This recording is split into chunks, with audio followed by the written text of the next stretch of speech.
Hey, what is up guys, and welcome back once again to another little Minecraft Showaround video. And today we're going to be checking out this castle that I recently made, and it just so happens to go by the name of Redmont Hold. And you'll notice not only by the castle itself, but also some of the other details around it, that this isn't really the most pleasant place to be in our little world. But I must admit, out of all the things we've made so far in the Graywatch series, this one has definitely been one of my favorites. So I was thinking in the next week or so, it might be kind of cool to do a tutorial on it. Although I'll be quite honest, it was sort of a challenge on its own, making the whole thing primarily out of bricks and still having it look halfway decent. So just for the sake of making it look a little bit more detailed and a bit nicer looking, for those of you who don't have the option to use the shaders mod that I have or the Conquest texture pack, I was thinking we could do a little bit of a mixture of the more natural stones, such as the cobblestone for sort of the main material, and then I was thinking we could use the stone brick for a lot of the outline and other details. So yeah, I'd be more than happy to do a tutorial on this, but you guys will have to let me know if that's something you would actually want to see. But I think that's pretty much all I needed to say about that. So without further ado guys, let's go ahead and check this thing out. And for starters, I will say that this build was heavily inspired by The Witcher 3. Not necessarily the layout so much, but more the sort of style and a few little design elements and whatnot. I noticed if you have played The Witcher 3, a lot of the forts and whatnot over in the Novigrad area, and for those of you who haven't played it or maybe just have seen videos of it, that's sort of the more grassland region. All the forts in that area, or at least most of them, were primarily made out of like the red colored bricks and whatnot, whereas in the Skellige region, which is kind of the snowy zone, a lot of the castles and everything in that sort of place were made out of the more gray colored stones. And I don't know, I just kind of fell in love with the look and kind of feel of all the red brick forts and whatnot. So that's really kind of why I chose to make it out of this material. Speaking of The Witcher 3, they actually had a specific tree in that game. I believe it was called the Hangman's Tree. Either that or it was just kind of in an area called Hangman's Alley. But basically it was this huge dying tree and it had all these nooses on it. In fact, a lot of the nooses still had bodies attached to them, but given that this is Minecraft, that's not really an option, but I will admit that it still looks kind of terrifying in a way. And you can see how maybe if this was an adventure map, the adventurer may tend to steer clear of this place, or if they were really adamant about trying to take it over or explore it, they might decide to bring a couple more buddies along with them than normal. But yeah, overall, I think the tree really adds a sort of dark and grim look to the build, which is one of the main things I was trying to accomplish. And I really don't want to talk too long about this since I'm sure a lot of you want to see the inside. But really quick, I guess the lore behind this was, during the war, there was kind of this captain here with all his soldiers, and they eventually kind of lasted out through the entirety of the battle. But then afterwards, they kind of stayed here and became really corrupt, and eventually just kind of formed into this huge bandit group who have been here ever since. And really quickly, before we go check out the inside, I'll give you guys a quick fly around, just in case you want to see some of the other angles to the exterior of the build. But unlike the exterior, the inside was actually heavily inspired by Skyrim. So back when I played Skyrim, I always felt like a lot of the forts and castles that had been taken over by the bandits were a lot less defensive than they maybe once were. And by that I mean they were kind of more focused on, you know, giving the bandits a good time instead of being all about fortifications, which is, you know, reasonable. I mean, they don't have to worry about huge armies advancing on them like maybe the guards who owned them once did. Instead, they're kind of more worried about not stealing gold from the one merchant who unfortunately decides to pass by. So that's why a lot of the interior here is just really all about food and tables, and you can see they have this huge pig that they maybe caught out in the wild roasting on the fire, and there's a bunch of stuff just piled everywhere, boxes, kind of like the last fort we reviewed, but this one is definitely in a much larger scale, and you can also see there's wine everywhere. But as we go around here, you'll notice there are still some defensive things that were most likely left over from the previous owners.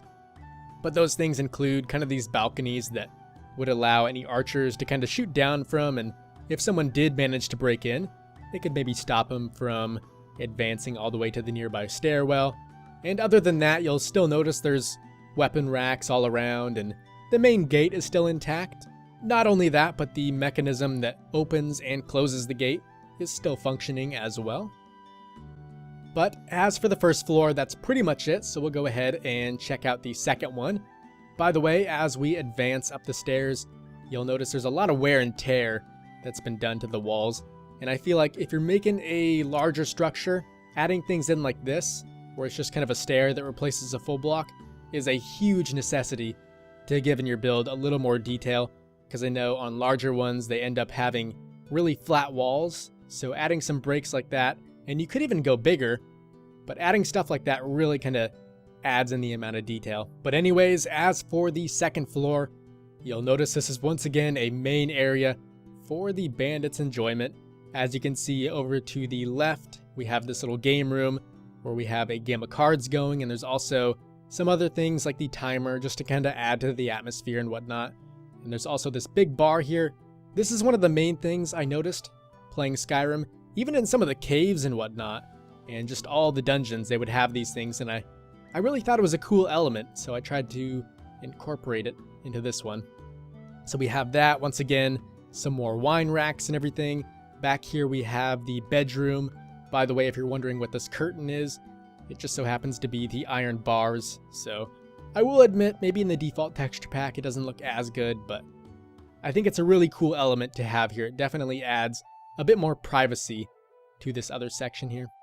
And other than that, we have a few more sort of functional things, such as this kitchen back here, where I guess the cook or butcher would be, and he would deliver his food over to the bar right over in this area.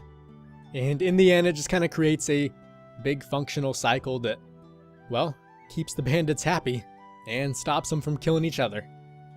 But once again, that's pretty much everything on this floor. By the way, if you're wondering what that door leads to, that'll just take us right outside to one of the balconies, which we already saw on the exterior. But anyways, we will go ahead and check out the third floor now, which is kind of where the bandits' enjoyment dies down. This is a bit more for, well, I guess you could say chores. You can see over to the left-hand side here, there's a sort of washroom, since obviously the bandits' clothing may get dirty or even have wine spilt on it. So that's why that's there. And over to the right, you'll see there's a forge, which is one of the main things I felt was kind of lacking from our previous fort that we checked out last week. And the reason this is here is because weapons do tend to break or just get damaged in general. And I mean, these are bandits after all, so maybe they lose them or they die in battle.